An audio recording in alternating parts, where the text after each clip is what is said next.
ಬೆಂಗಳೂರು ಹೊರವಲಯದ ಹೊಸಕೋಟೆ ಬಿರಿಯಾನಿ ಪ್ರಿಯರಿಗೆ ಇತ್ತೀಚೆಗೆ ಶಾಕ್ ನೀಡುವ ಸುದ್ದಿ ಹೊರಬಿದ್ದಿದೆ.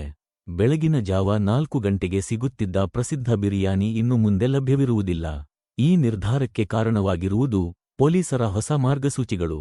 ಪೊಲೀಸರ ಎಚ್ಚರಿಕೆ: ಅಪಘಾತ ತಡೆಯಲು ಕ್ರಮ. ಹೊಸಕೋಟೆ ಬಿರಿಯಾನಿ ಸೆಂಟರ್ಗಳಿಗೆ ಬೆಳಗಿನ 4 ಗಂಟೆಗೆ ಜನರು ಗುಂಪು ಗುಂಪಾಗಿ ಸೇರುತ್ತಿದ್ದರು. ಈ ವೇಳೆ ಲಾಂಗ್ ಡ್ರೈವ್ ನೆಪದಲ್ಲಿ ಯುವಕರು ಅತಿವೇಗವಾಗಿ ವಾಹನ ಚಲಾಯಿಸುತ್ತಿದ್ದು, ಅಪಘಾತಗಳ ಪ್ರಮಾಣ ಹೆಚ್ಚಾಗುತ್ತಿದೆ ಎಂಬುದು ಪೊಲೀಸರ ಗಮನಕ್ಕೆ ಬಂದಿದೆ.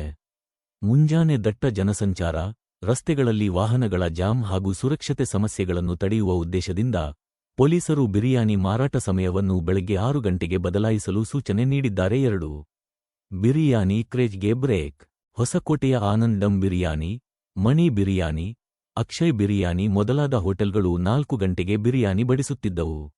ಈ ಟ್ರೆಂಡ್ನ್ನು ಅನುಸರಿಸಿ ಬೆಂಗಳೂರಿನಿಂದ ಜನರು ನಸುಕಿನ ಜಾವವೇ ಬಿರಿಯಾನಿ ತಿನ್ನಲು ಹೊಸಕೋಟೆ ಕಡೆ ಪ್ರಯಾಣಿಸುತ್ತಿದ್ದರು. ಆದರೆ ಈಗ ಈ ಎಲ್ಲಾ ಹೋಟೆಲ್ಗಳು 6 ಗಂಟೆಗೆ ಮಾತ್ರ ತೆರೆಯಲಿವೆ ಎಂಬ ಸೂಚನಾ ಫಲಕಗಳನ್ನು ಹಾಕಲಾಗಿದೆ. ಸುರಕ್ಷಿತ ಸಂಚಾರಕ್ಕೆ ಒತ್ತಾಯ. ಪೊಲೀಸರ ಪ್ರಕಾರ 2 ರಿಂದ 3 ಗಂಟೆಯೊಳಗೆ ಜನರು ಸೇರುವುದರಿಂದ ಸಾರ್ವಜನಿಕ ಅಶಾಂತಿ, ಟ್ರಾಫಿಕ್ ಸಮಸ್ಯೆ ಹಾಗೂ ಅಪಘಾತಗಳ ಸಾಧ್ಯತೆ ಹೆಚ್ಚುತ್ತಿದೆ. ಕೆಲವರು ಗಾಂಜಾ ಸೇವನೆ, ಮದ್ಯಪಾನ ಹಾಗೂ ರಸ್ತೆಯ ಎರಡೂ ಬದಿಯಲ್ಲಿ ನಿಲ್ಲುವ ಮೂಲಕ ಸಾರ್ವಜನಿಕ ಸ್ಥಳದಲ್ಲಿ ಗೊಂದಲ ಸೃಷ್ಟಿಸುತ್ತಿದ್ದಾರೆ ಎಂಬ ಆರೋಪವೂ ಕೇಳಿಬಂದಿದೆ. ಬದಲಾದ ಸಮಯಕ್ಕೆ ಜನರ ಪ್ರತಿಕ್ರಿಯೆ: ಈ ಹೊಸ ನಿಯಮದಿಂದ ಬಿರಿಯಾನಿ ಪ್ರಿಯರು ನಿರಾಸೆಗೊಂಡಿದ್ದಾರೆ. ಆದರೆ ಸಾರ್ವಜನಿಕ ಸುರಕ್ಷತೆ ಹಾಗೂ ಸಂಚಾರ ನಿಯಂತ್ರಣಕ್ಕಾಗಿ ಈ ಕ್ರಮ ಅಗತ್ಯವಾಗಿದೆ ಎಂದು ಅಧಿಕಾರಿಗಳು ಸ್ಪಷ್ಟಪಡಿಸಿದ್ದಾರೆ.